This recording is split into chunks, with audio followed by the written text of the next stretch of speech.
We're investigating inmate deaths at the Shasta County Jail, 3 since December and 19 in the past 5 years. Action News Now reporter Taylor Helms went out there to find out today what's going on inside the jail. So Taylor, since we checked in with you at 5, any word back about how these inmates died?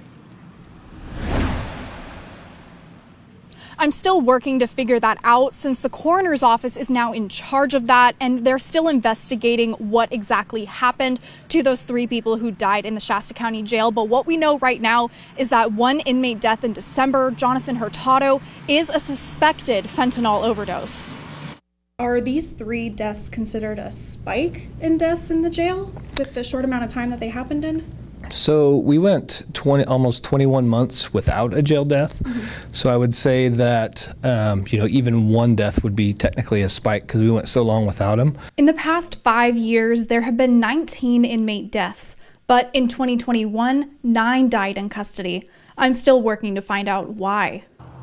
We do know there was a 21-month break before Jonathan Hurtado died last December 12th. Right now, the Shasta County Jail has 391 inmates, with 14 correctional deputies on the day shift and a dozen night side. Stonehouse says to be fully staffed, they would need a total of 17 dayside correctional deputies and 14 at night. While we don't know if drugs played a role in any of these deaths, I asked how the jail works to keep drugs out. Inmates being booked and processed into the Shasta County Jail would first step into this red square, then they'd be looking straight ahead to this target on the machine. That way there's a photo matching the scan being made. They'd then step into the machine, step on the footprints as close as they can, and hold very still. Then the scan is done in just a few seconds. Jail staff started using the Tech 84 body scanner in early 2020. There are several searches done between the initial arrest and being booked into the jail by the arresting officer in the field, plus additional searches when suspects are being booked and while they're in the jail. Sometimes if a deputy suspects someone is hiding something, they can come back to the body scanner to be checked.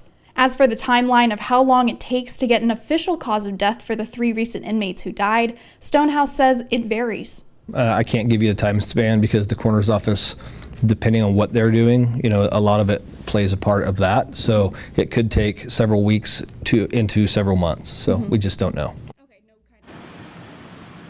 Stonehouse tells me that the autopsies happen rather quickly, and it's more so the coroner's office report and the testing process that takes a lot longer and can take more time. And for those 3 recent inmates who died, Jonathan Hurtado, as well as Raymond Burns and Jedediah Peltier, their next of kin was notified and able to positively identify them. Live in Reading, Taylor Helms, Action News Now, coverage you can count on. Thank you, Taylor. Now, Stonehouse says they had 22 suspected drug overdoses in the jail last year, where medical aid was given, but none of those inmates died, and that all correctional deputies carry Narcan in case an inmate or staff member needs it.